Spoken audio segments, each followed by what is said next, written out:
दिन में 3-3 बार भोजन करते हो, तो क्या पितरों को भूख नहीं लगती? उनको साल में एक बार क्यों?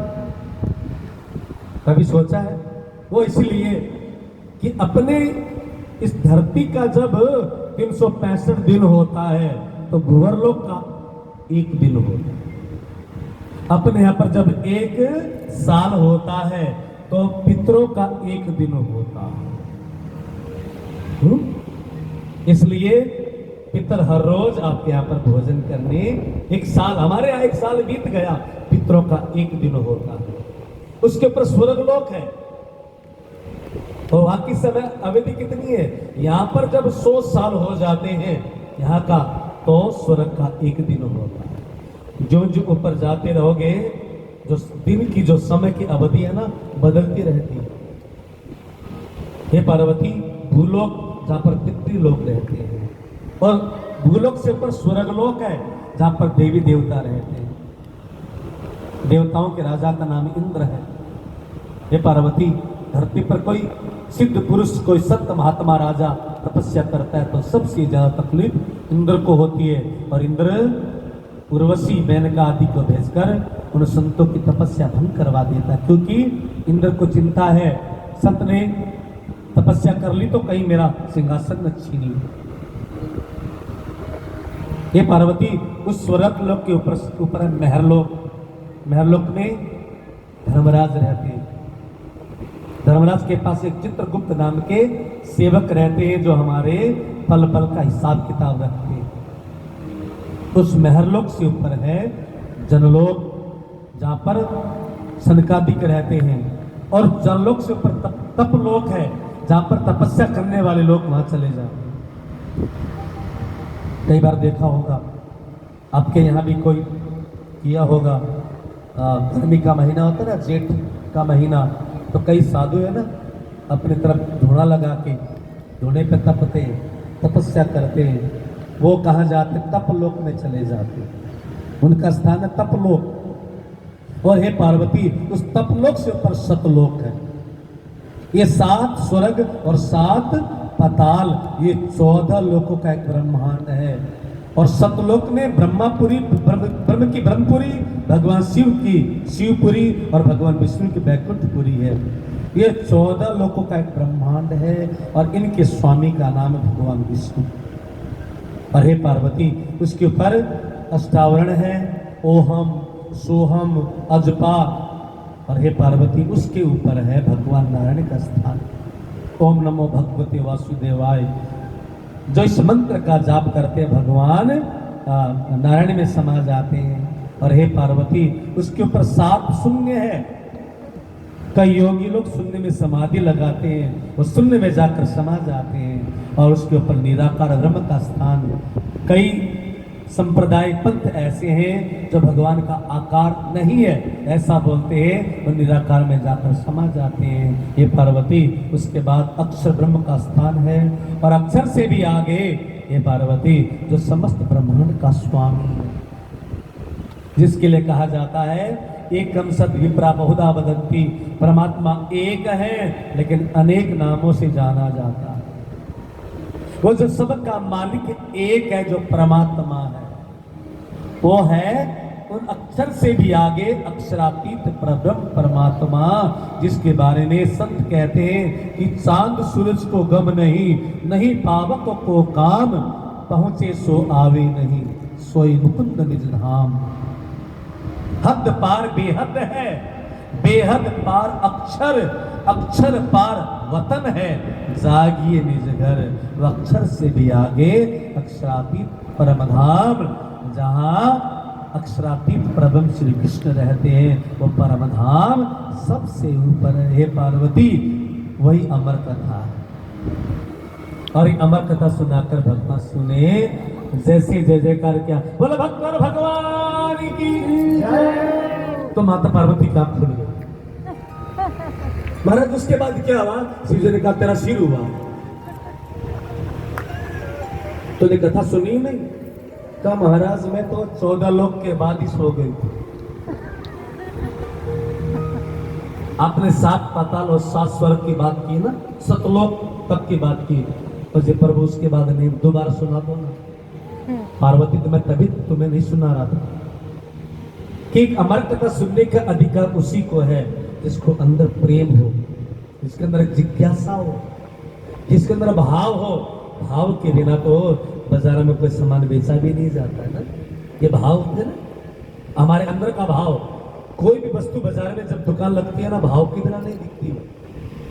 जब हमारे अंदर भाव ही नहीं है तो अमर कथा सुनना कर क्या करूंगा पार्वती। लेकिन पार्वती तो जब सो गई तो बीच में हूं कौन कर रहा था पता है आपको? जब भगवान शिव ने हुंकार भरी ना, वहां पर एक घोंसला था तोते का। भगवान शिव ने जब हुंकार भरी तो दोनों तोते का जोड़ा उड़ गया, नर और मादा तोता। अंडा वहीं पर रह गया। और जैसे भगवान शिव ने अमर कथा शुरू करी, उस अंडे में जीव का प्रवेश हो गया और माता पार्वती सो गई। तो छोटा सा जो तोते का बच्चा है ना, वो माता जी के पास गोद में आकर बैठ गया कि भगवान शिव अमर कथा बंद न कर दे, सुन रहा हूं मैं, कि मैं भी वंचित न रह जाऊं। और वह तोते का बच्चा कर रहा है। और जैसे भगवान शिव को शक हुआ कि पार्वती सो गई तो फिर कौन कर रहा था, जैसे देखा तोते का बच्चा डर के मारे भागा। भगवान शिव त्रिशूल लेकर पीछे पीछे भागे। कहा तो कश्मीर, जिसको अमरनाथ की गुफा। ये जो भागवत अमर कथा है ना, भगवान शिव ने माता पार्वती को उसी अमरनाथ की गुफा में सुनाया। इसको अमर कथा भी कहते हैं। और जैसे ही शिवजी दौड़े, तोता उड़ता उड़ता उड़ता कहां कश्मीर और कहां उत्तराखंड, केदारनाथ बद्रीनाथ उत्तराखंड में आ गया। और बद्री धाम में ना, वहां पर एक ऋषि रहते हैं जिनका नाम था वेद व्यास। वेद व्यास की पत्नी और ऋषि दोनों गुफा में रहते थे। शाम का समय था। वेद व्यास की पत्नी माता अरणी देवी अपनी गुफा के सामने बैठी हुई। अचानक उबासी आ गई अरणी देवी को। तोते को मौका मिल गया। उस तोते ने अपना तोते वाला शरीर तो त्याग दिया और अपनी जीव आत्मा को अरणी देवी के मुखारबिंद के द्वारा पेट में ले जाकर छुपा लिया। बोलो कृष्ण कन्हैया। वह तोते की जीव आत्मा माता अरणी देवी के गर्भ में जाकर छुप गया। भगवान शिव आए त्रिशूल लेकर, इधर उधर ढूंढ रहे तोते को। वेद व्यास ने कहा, महाराज किसको ढूंढ रहे हो? कहा, मेरा दुश्मन आ गया तेरे कुटिया में, चोर आ गया, मेरा चोर तेरी कुटिया में आया है। तो वेद व्यास ने मजाक किया, महाराज आपका क्या चुराएगा?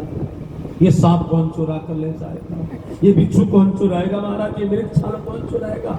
और फालतू में आपका कोई चोर हो सकता है क्या? शिवजन ने कहा, डांटा, वेद व्यास मजाक मत करो। तुम्हारी कुटिया में आया, बताओ कहा, मैं उसको मारूंगा। वो मेरी अमर कथा चुरा कर ले आया।